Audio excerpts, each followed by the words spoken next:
Artist sound on the planet. This one straight to a boy neck. You better praise it, no connect. Left wire shake and afraid.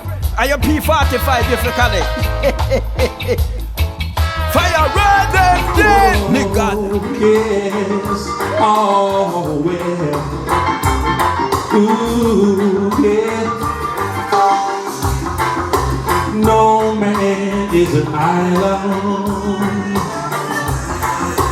No man stands alone. Treat each man as a brother, and remember, each man's dream has his own. Now we need one another, yes, and we all should try to be friends. Each man has a brother, and remember, each man has a friend. What was the name of your first LP? Right, my first album I did was Judgment Day, and that was recorded at REGGAE recording studios, and that's controlled by the Mad Professor, you know, Neil Fraser. Yeah, that was Judgment Day, and that album did well in San Diego, America, California, because it's like a collector's there now, because I actually was called over to do a show in San Diego based around Judgment Day album. And when I got there, I was just like, I was so surprised at how they treated me like an icon. Really? I didn't even know that the album actually did very well in that country, in California. Didn't know? I didn't know, no. Wow. I was tracked down on Facebook. Okay. And the promoter got in touch with me and said, look, do you know that you're well known in San Diego? People really love your music in San Diego, Judgment Day. And I said, no, I didn't know. They said, you got to come over. So did you go? Oh yeah, I went twice. First time I went, I did it with just the sound system, just like a PA style, but I did a few tracks. And the second time around was with a live band. Okay. So yeah, that's Judgment Day. So that was my first album, and it did pretty well, you know. It's like people know the songs from the album, you know. It's like a collector's, like from back in the day, you know. I was quite young at the time when I did that as well. Okay. I was about maybe 16. Mad, who did you say his name was? Mad Professor. I mean, did you have a connection between you? Yeah, well, he was one of the first people who brought me out. My next question was to ask you, how did your family and friends feel about your career choice? But I know that your family were your inspiration, weren't they? Yeah, definitely. Because they were all in the music business. That's right, yeah. And the friends them was very supportive as well, you know. They was always looking out for me and what I'm up to, you know. And also stuff that I've done, you know, I used to let my friends hear. When I would do my home recording, let my friends hear, and they'll say, "Oh, yeah, that sounds good. That sounds wicked." And my friends would be around me because we used to go dances, like Dread Diamonds, like I said, Dread Diamonds and High Top, and we used to chat on the mic and all this kind of thing. So we knew that we had the same vibe. Yeah. So we used to boost up each other and say, "Yeah, you know, that lyrics, they're wicked. That lyrics, you know." Yeah. And then you had to spread your wings and go on your own. Yeah, that's right. Yeah, How did that feel? Well, that felt great, really, because I was always like in my sister's shadow, you know, because I was to follow her around when she's doing stuff, rehearsals and stuff like that. And then I met Mad Professor, and from there it's like I took my own direction from there, and I even brought my sister to Mad Professor, and then that's how she released Country Living through Mad Professor at REGGAE, you know. So was you shy at any time? I'm still shy sometimes. I'm still shy sometimes. But yeah, I don't get too nervous, you know. Okay. Because you have to build up, you know, you have to. So it can be a bit nerve-wracking sometimes, but yeah, sometimes you just have to go for it. If that's what you want to do, you have to go for it, you know. That's what I do. Who or what inspired you to write? To write. I think I was very good at rhyming. I think that's when it came. That's where the toasting came from. Yeah, because when you're good at rhyming, you could write poems, you can write songs, you know. Yeah. So I kind of it just came natural to me. I don't know where it came from. I just started to write. So I think I could match words up very easily. Like I could match it. I could do a sentence end with you, do another sentence, and end with do. Yeah. And then do a sentence, end with life. Yeah. Do another end with strife. Yeah. Because I'm very good at rhyming, so that's how I was able to write songs. Good with words. Yeah. So I love writing songs. Sometimes it's difficult because sometimes you don't really know what to sing about. But I just sort of mumble something, mumble until something comes out. Yeah. So yes, I love writing songs. Would you tell the FIRERED family why music is important to you? Well, music is important to me because I think music really does do things for people. You know, people really react to music. It's like some people, you know, if you're sad, you play your music, and so that's why I like to do music because I can help, you know, give other people, you know, good vibe and good thinking, like help them to, if they're a bit upset about something or whatever, they can listen to music. So I think music is good because it calms the soul as well, you know. It heals. It heals the soul. Yeah. So I think, music, everybody loves music, go out and dance and stuff like that. So yeah, I think it's very important for the mindset as well. Definitely. Everybody needs to listen to music. If you don't listen to music, then I don't know what you're about. What you do. Yeah. I don't know what you're about. What were your influences during your journey as an artist? My influences in my journey? I think I've done a lot of live work, you know, I used to play with a band called ENQUIRIES. This was around the time when I met my professor and started doing my own writing and lovers rock singing. So I was kind of influenced by working with ENQUIRIES, you know, getting involved with doing gigs and stuff like that, because I had songs that I'd written but I hadn't done any live gigs or nothing like that. But working with ENQUIRIES, that really showed me what the music business is about. Yeah. And it was just great just playing at pubs, you know, playing pubs here and there, doing, we was one of the first bands that played at Brockwell Park. You know, Brockwell Park, every year they have a festival. Country show. Yeah. Well, when it started, it wasn't that big at all. It was very, just a small gathering. Okay. And we were the first ones to play there. You know? Okay. And then after that, it started getting bigger and bigger. Now look at it, big massive festival. I can't get to play there now. I can't get looking now, but hopefully one day I'll get looking there. You know? Do you believe in the Most High? Definitely. I do write songs about the Most High, a lot, especially Judgment Day. Okay, that was as well my next question.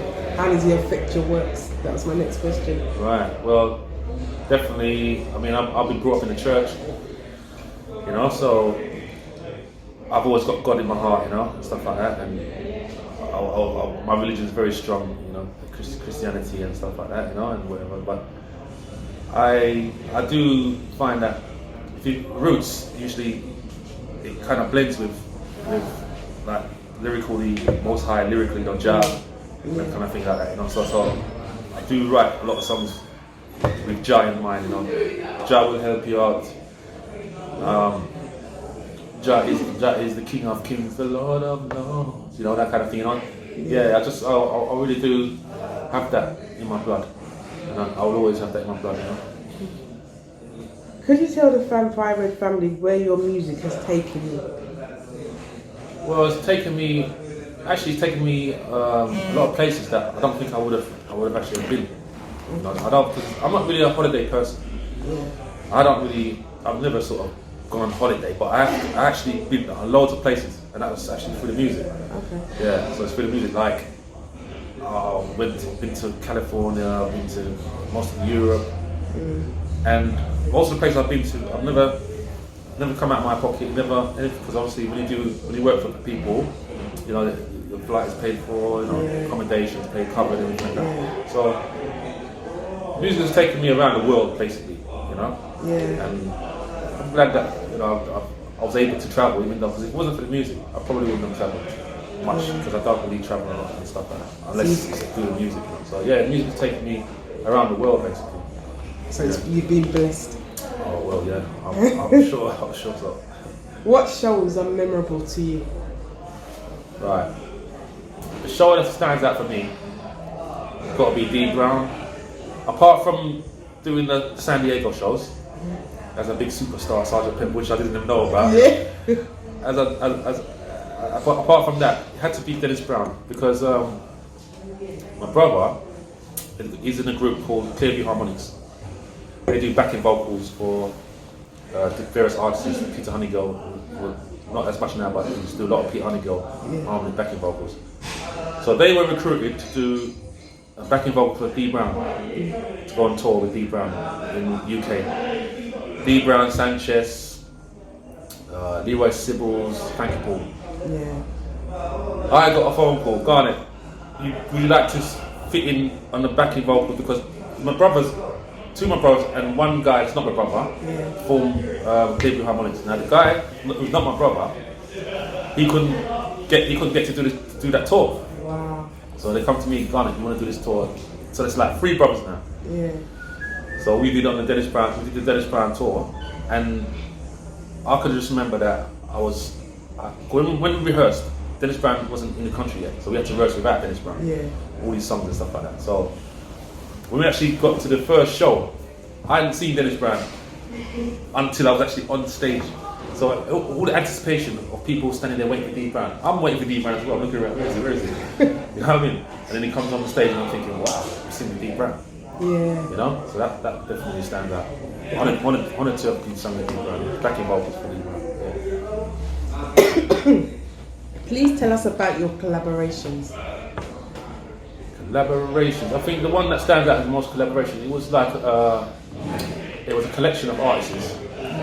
I'm working with UK Pressure Records at the moment. Yeah. Well, I say at the moment, but I shouldn't say at the moment. I am working with UK Pressure Records. Yeah. And that includes Ricardo McKenzie, Denise Peters, Cess Myers, a few other artists, UK Principal, and stuff like that, you know. So we kind of thought about what's going on in this world with these youngsters, you know, how they're going around killing each other, you know, postcode wars and stuff like that. So we thought about it. We thought, you know what, would be good to do a song relating to that, to try to send a message across, you know, to say, well, you know, it's not good. You've got your life to live. You're going to lose your life, or you're going to end up in prison. You know, what kind of life are you going to have? You know. So we sat down and we wrote a song. It was called Postcode Wars. And actually sent you have that song. I sent you Postcode Wars. And so it included me, Ricky Rankin, Ricardo McKenzie, Denise Peters, and Dion. So that was the most, I could say, that stands out in my mind of collaboration. But it was more than one person, 4 people. Yeah. And we all sang a different part. And that's just one song. One song, yeah, all on one song. But we're all referring to Postcode Wars. Yeah. You know? Yeah, that's... Any other people you've done collaborations with? I don't think so. I'm not that familiar, to tell you the truth. I haven't done any major collaborations, but I'm sure in the future I will do. I'm sure in the future. Would you mind sharing with the FIRERED family the current struggles a recording artist may face?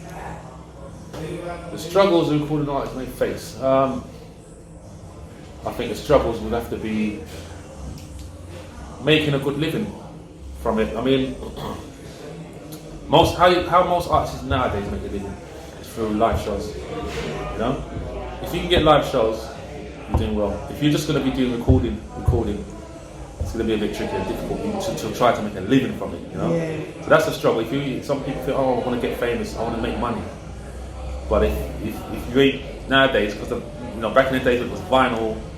People go buy record shops and buy records. Yeah, now it's all streaming, so you don't know how much is being sold. You don't know who's making the money. You know. So I mean, most artists nowadays, I think they just do it for the love of it. I do it for the love of music. Yeah. Until you maybe get into the mainstream, then that's when you get really looking at earning. So I think the other struggle will probably be making a good living from it, and being with the right promoters. You know. Some promoters, they don't really promote you very well. And producers, they don't really produce you very well. Don't look after you. Yeah, and you end up just being in a stagnant position, not moving forward. Yeah. You know, so I think it's good for artists. It's good if you've got the right people around him, and you can get some live work. You know, but I would say to people out there, never give up. You know, just keep going. if things don't look like it's happening, never give up. You've got the talent, use it. Yeah. And it'll work out, you know. What do you think the support is like out there between fellow artists? I think it's quite good actually. Yeah, I don't think there's a lot of bitter feelings. I've never seen that or felt that. I mean, some people might say, oh yeah, some people have bad minds, blah, blah. I don't see that. I see that most artists do rate one another, and I think that's good. That's what we need, you know. We need everybody to stick together, especially the UK, because you know we're all like one big talented family, you know. So it'd be good if I think that we all should stick together and help each other out, you know. Definitely. If you could give advice to an aspiring artist, what would it be? I would say just keep writing good songs. I've noticed that a lot of nowadays artists are doing a lot of cover songs, you know, which is nothing wrong with that. I'm not saying anything's wrong with it, but I would say that my advice would say, you know, to try and get some original songs out there, you know, because there's a lot of songwriters, good songwriters out there, but I think it's like most artists look at it like, oh, the public want to hear something they know or they can relate to. Yeah, fair enough, but with me, I want to get songs that people don't know. I want out there, you know what I'm saying? So it'd be good if, you know, I would just, my advice to artists would be like, try and get some good original songs out there. And yeah, with a message, so that you're not just singing about one subject, you know, you're actually saying how you feel about a particular subject, you know, rather than just same old love, yeah. And, alright, love is a big thing, obviously, but sometimes you need a bit of conscious lyrics as well, you know. So yeah, so that's what I would say, you know. What artists do you listen to nowadays, or generally from? Can you tell me how has it progressed? Well, I used to listen to a lot of Al Campbell. I think I used to base my style off Al Campbell, you know, reggae artist. That was in the early days. I used to listen to a lot of the British lovers rock, you know, One Blood, Investigators, obviously Maxi Priest and stuff like that. So I listen to, even nowadays I still listen to those because it's like a revival, isn't it? Listen to them. Yeah. So I mean, at the moment, I can't say as the up-to-date artist is.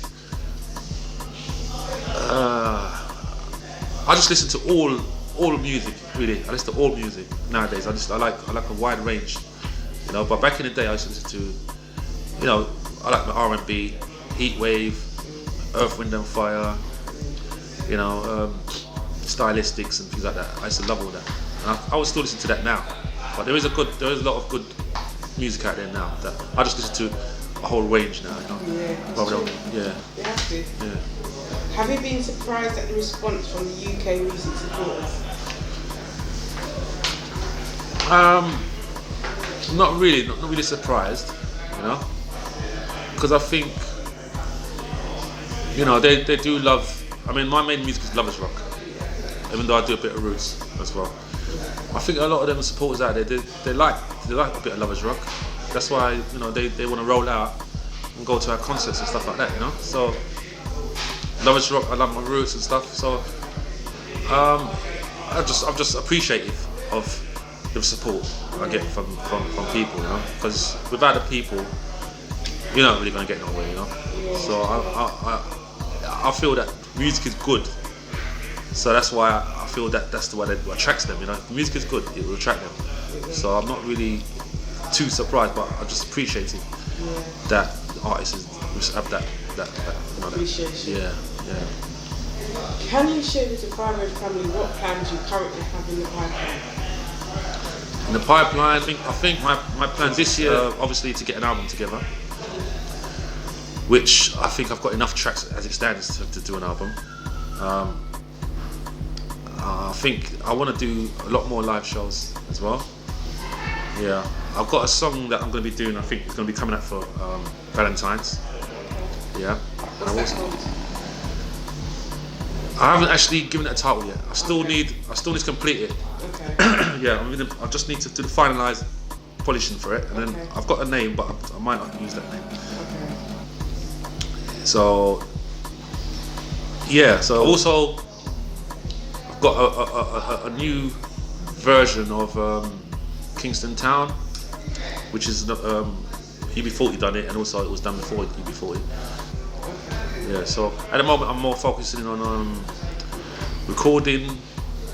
I've got my own little recording set up in my house. Okay. Yeah, I do my own little recordings in my house. Oh, you do your own? Yeah, I do my own recordings. So you write them and then you record them? Yeah, I just voice it. I do the voicing You in my just house. skim over that like it's nothing though, really, isn't it? Well, maybe, yeah, it seems a bit simple for me. I don't know, maybe because of how I've been brought up. Yeah.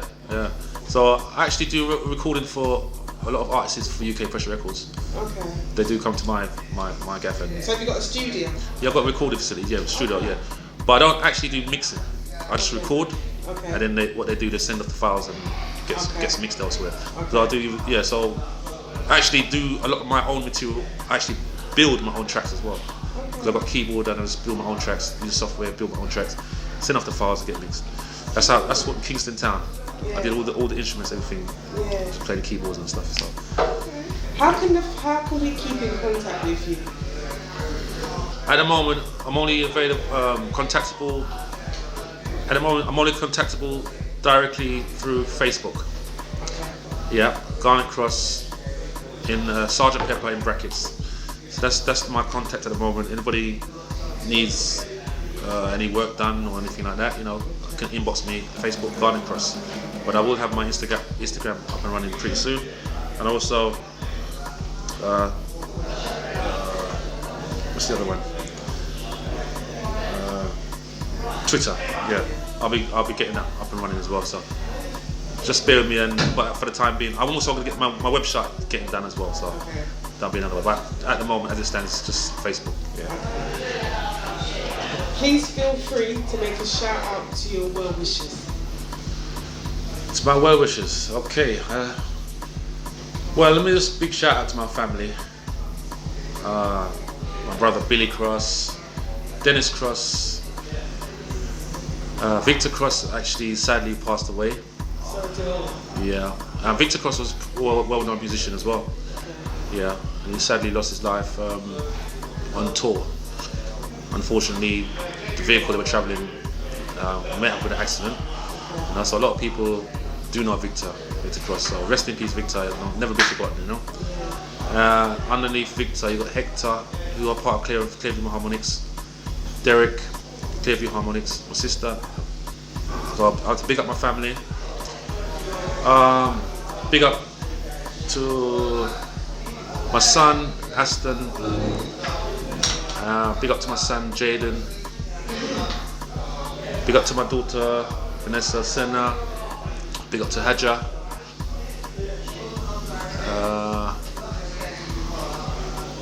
Big up to everybody who knows me personally, and everybody who doesn't know me personally. Bless up and big up. If I missed anybody out, I do apologise. But I didn't write a list, so okay. Whoa, Firered Station.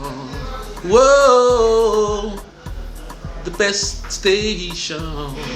Whoa, champion station. Firered Station. Big up yourself, yeah, well. Whoa, coming from I, Garnett Cross. Yeah, aka Sergeant Pepper. Fire.